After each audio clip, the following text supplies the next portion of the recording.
Tahapan pleno Pilkada Oku Selatan masih berjalan sampai saat ini dan Polres Oku Selatan menyiapkan pengamanan dengan kekuatan penuh.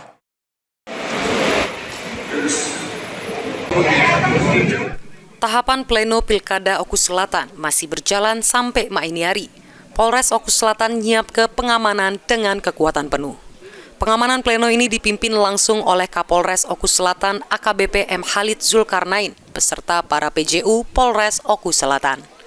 Polres Oku Selatan jeru pleno nyiaga ke 280 personil, ditambah dukungan dari Satuan Brimob, TNI, Dinas Perhubungan, Dinas Pemadam Kebakaran, sama Dinas Kesehatan. Pengamanan dilakukan secara menyeluruh mencakup strategi terbuka sama tertutup.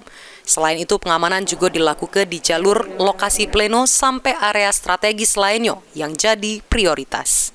Baik, jadi kami sampaikan bahwa untuk pengamanan pleno KPU Kabupaten Oku Selatan hari ini dilaksanakan secara terbuka dan tertutup dengan melibatkan seluruh instansi terkait. Ada TNI, Polri, Dishub, Pol PP, Pemadam Kebakaran, dan Dinas Kesehatan, termasuk PLN.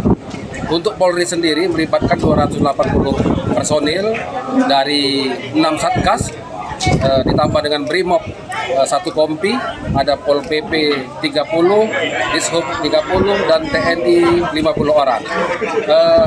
Kita dilengkapi dengan Dinas Kesehatan, ada 2 regu, terdiri 8 orang, dan ada dari PBK, ada melibatkan pemadam kebakaran untuk mengantisipasi hal-hal yang tidak diinginkan.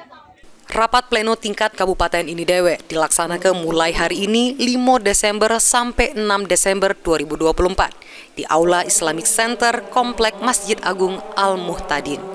Sri Fitriana, PAL TV.